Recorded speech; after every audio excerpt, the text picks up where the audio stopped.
Hello everyone, Cameroni here with a day one update on the Cold Snap of Power Occultist build that I've been doing. I'll keep this one pretty quick since I've been playing for a very long time. Uh, Starting out with the campaign, some changes that I made. I ended up grabbing Cold Snap of Power early for a Chaos in Act 3.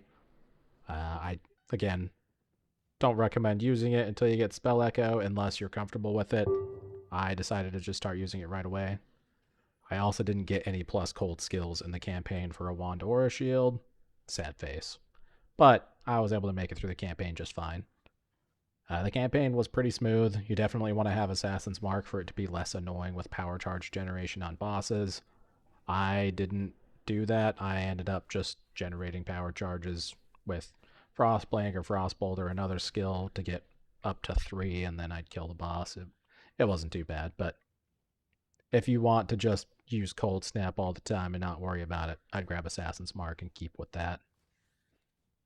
Moving on to early maps, I highly recommend grabbing a pair of Inya's Epiphany boots, either this or the replica ones. The replica ones do make you run faster if you end up running around a lot. I Frostblink everywhere because you can just, this is without frenzy charges too. So that 25% chance also helps an incredible amount in boss arenas or in maps when we're squishy and we're still dying a lot because it's day one.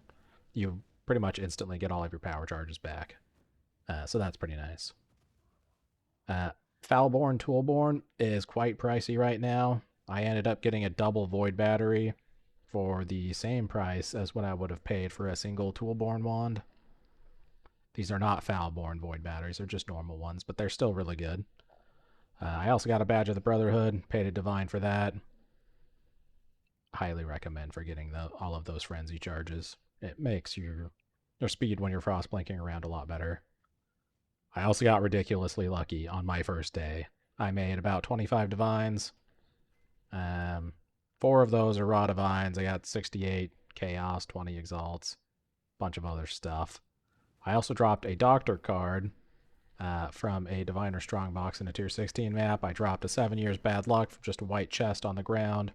I got a Barracks Ring that I turned into a Taming and sold that for a few Divines, among some other juicy stuff that I got. So about 25 div in total. Another thing, I grabbed the Caster Mastery here for opening nearby chest when you cast a spell. This opens up the Djinn caches in the Mirages. It'll open up blight chests. It'll open up white chests on the ground. It'll open strong boxes. It'll open up pretty much anything that can be opened. So it'll save you a bunch of clicking and makes your maps a bit more comfortable. It's great for just one passive point. Moving on, what are some good farms? I got sick of dying and started farming the Egon quest line and just ran the maps white or blue, the tier 16.5 maps. And when I'd get cool mechanics like extra breaches or blights with extra bosses, I'd throw in some scarabs for those mechanics and hope that they would double with the Mirage mechanic. It made for some very long maps, but also made for some very good loot. I was surprised at how good the loot was from not rolling the maps. Final thoughts so far on the build. I think it's a bit too squishy for my taste, at least day one. But tons of League Start builds feel pretty squishy day one, so there's nothing crazy there.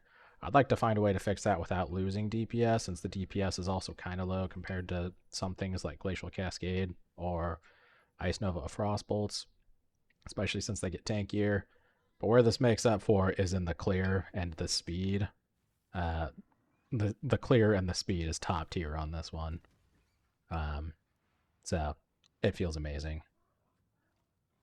Next steps, what I'm going to work on tomorrow, I'm going to try and get some decent defensive stats. I need more armor and energy shield so that I can go CI. I also need more block and spell block. Frenzy Relic Hash Boots and a Timeless Jeweler next on my list after that. Then an Enlighten so I can fit in more auras. Greater Spell Echo, though none of those have been listed yet, so I don't know what the price will be. And then I'll decide from there. That'll likely take me most of day 2 to farm all of that stuff anyway, so I'll make a plan. If you have any questions, as always, feel free to comment on the video below or pop into my Twitch stream if you see me streaming. Thanks. I'll catch you next time.